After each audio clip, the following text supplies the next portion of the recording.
Welcome back. At least 70 people have been killed, amongst them 20 children in Syria, in the rebel-held town of Khan Sheikhoun, which is in the northwest of Idlib, in the north of the country, where around 400 others have been injured in that attack. The World Health Organization says that the victims had symptoms consistent with reaction to a nerve agent. The latest atrocity in a war that has lasted more than 6 years, and it's killed more than 300,000 people and displaced millions of others. Well, London, Paris and Washington have all pointed the finger of blame at President Bashar al-Assad. Here's what the French Foreign Minister Jean-Marc Ayrault had to say. What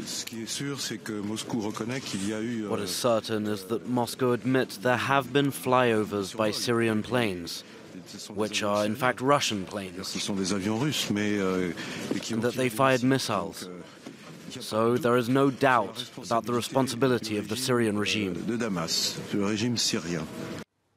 The French Foreign Minister speaking there. Well, the Syrian army firmly denies it was behind that attack, and Russia has defended Damascus, saying that a Syrian airstrike hit a terrorist warehouse and that chemical agents then leaked from that depot. This is what a spokesperson for the Russian Defense Ministry had to say.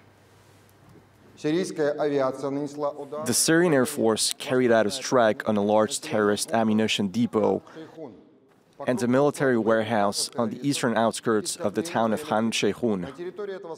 There were workshops near this depot which produced chemical warfare munitions. A spokesperson there for the Russian Defense Ministry. So that's what we know so far. And against the backdrop of these horrific developments, the EU and the UN are today chairing a donor conference in Brussels with the goal of raising money for humanitarian aid programs in Syria. Well, today I'm here in the studio to discuss who was likely behind that attack, what theories and explanations are being put forward, and do they stack up? Here with me, Ayeta Midani, who is the president of the Ashtar Descendants Association in Syria and president of the Network of Syrian Scientists, Innovators and Technologists Abroad. Thank you very much indeed for joining us. I'm also joined to my left by Wael El-Khadli, who is a Paris-based Syria activist. Thank you very much indeed for joining us. Olivier Lepic to my right from France's Foundation for Strategic Research and a chemical weapons expert. Thank you very much to you. And from Beirut, we're joined by The Guardian's Middle East correspondent, Martin Chulov. Thank you so much for joining us, Martin. Great to have you back on France 24. Let me start with you, Martin, since you're there. Airstrikes, we understand, were taking place at the time of this chemical attack. Does that in any way help us to determine who might have been responsible? What it does prove is that bombs were being dropped from Air Force jets at the time that people were started to complain about these symptoms. Now, the first complaints started around 6:30 in the morning. The airstrikes themselves took place at 6:20. The Russian version of events is that the first symptoms were being shown around 11:30 that morning. That's a good 5 hours after the initial complaints were being made. Okay, and let's just come to the studio here, and let me put this question to you, Olivier Lepic. A conference is being held right now here in Europe to discuss donations to humanitarian programs there in Syria. Should we read anything into the timing of this attack there in Syria? Some people saying this could be sabotage ahead of those talks. Of course, as a chemical expert, I'm not a specialist in Syrian government and strategy about the way they should behave and deal with their international community. But what I can say is for sure, this is quite a shock for the international community because Syria was supposed to have get rid of all chemical arsenal in the past 2 years. And if the regime is behind this attack, I think it's a bit too early to say anything so far. What we know is that for sure it seems to be a chemical attack using a neurotoxic, probably sarin. We'll probably have the final proof in the coming hours or days because samples are arriving in Europe, in the US. But for sure this is not. There is something behind this attack, and the fact that one of the reason why this attack was launched is of course to terrorize local population. reason. The second reason behind that could be a sabotage for the peace negotiation, because in a way, the message Assad is sending today is that the international community will not be able to consider him as a respectable person to talk with in terms of dealing or negotiating peace. So I think the government, but again, I want to be very prudent because I'm not a specialist of Syria. I think the regime wants to conquer the country by military means and not by diplomatic means. So this is a way to continue the war in a way. Aissa Midani, let me put this to you. Damascus, Moscow saying this wasn't us. This chemical weapons tragedy, this atrocity that's killed more than 70 people, 20 of them children, was not anything to do with us. What are you hearing in terms of who this might have been if it wasn't them? I think there is something very important to know about not only the timing, but all the last 2 weeks aggressions. In the last 2 weeks, there were a very heavy aggression of the terrorists against all parts in Syria, in the south, in Daraa, in Damascus, all the axis of Damascus. Until now, it is raining bombs on Damascus and missiles, and many people are killed. The same thing in Homs, the same thing in Hama. So, these attacks have been completely pushed and completely not only pushed, but the Syrian army gained the battles, and when they wanted to take some, when the terrorists wanted to take some territory, this territory have been taken back by the army. It is under the control of the government now.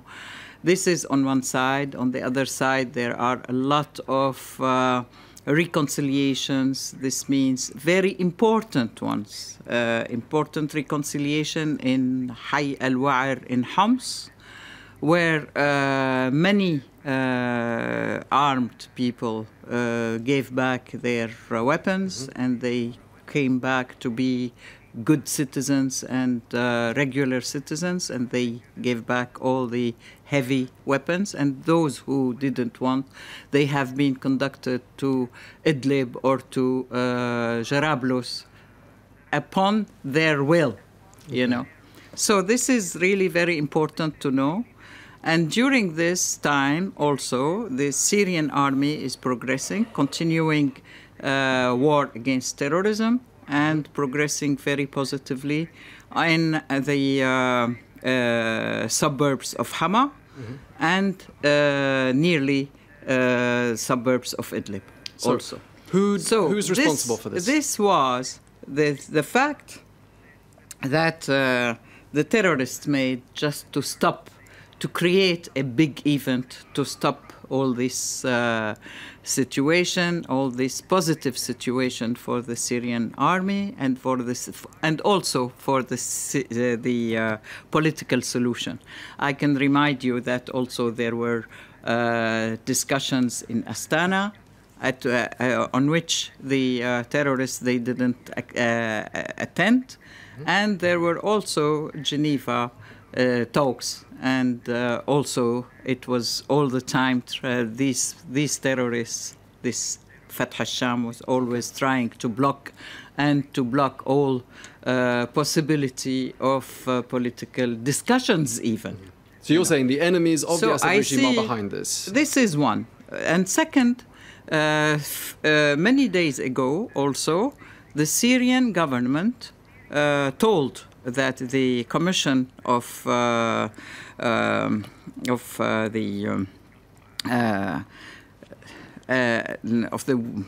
commission of chemical weapons inspectors that the al-Nusra there is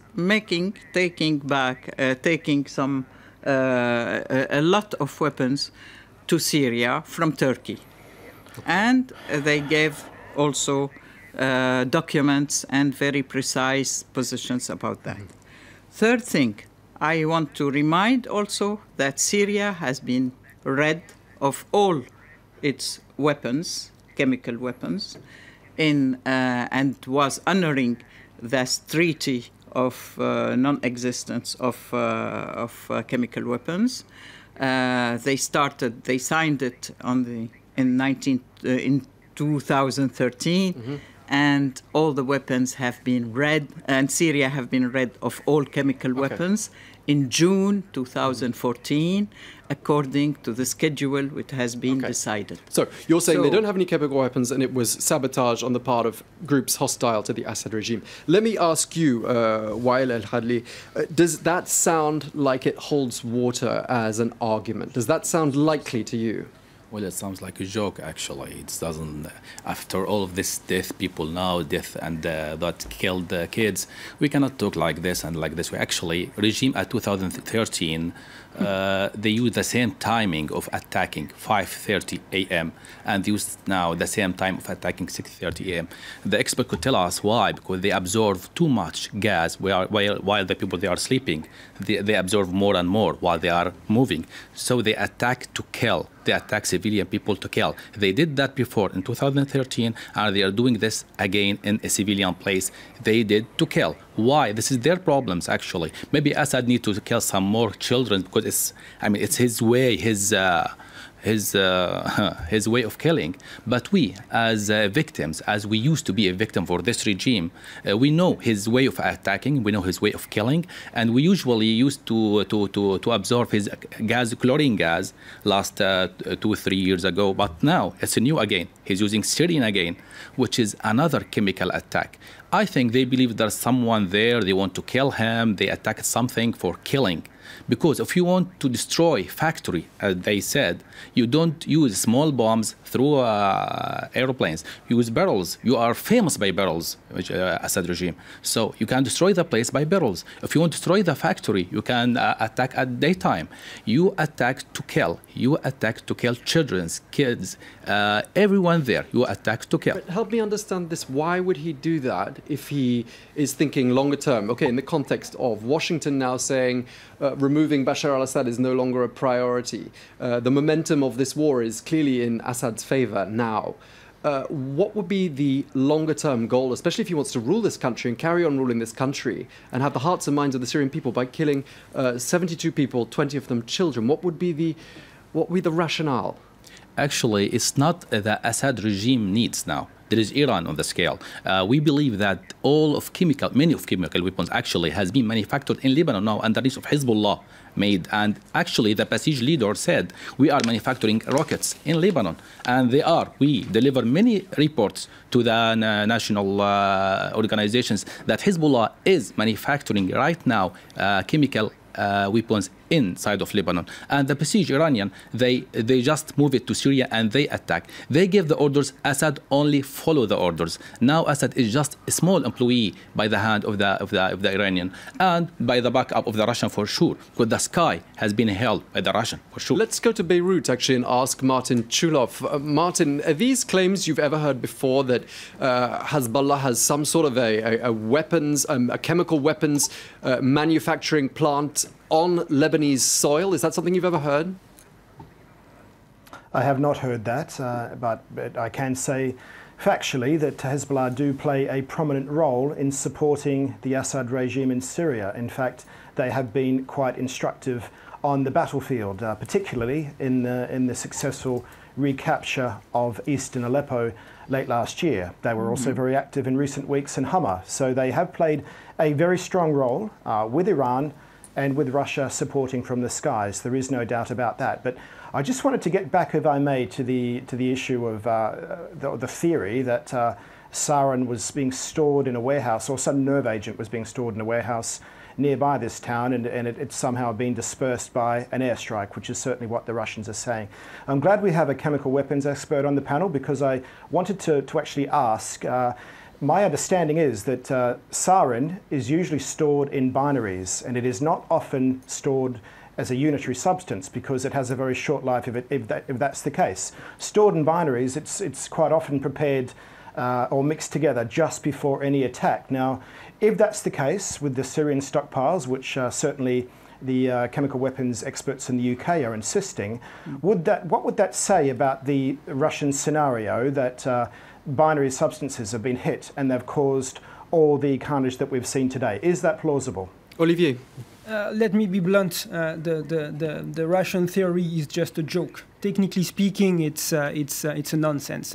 This attack was done through a chemical weapon. Is a combination of a chemical agent and a way to disperse the agent. Mm-hmm. If you hit, even though the sarin is stockpiled not as binary but efficiently and ready to operate, if you hit a factory, you will not, such a dispersion will not happen like this and touch so many people.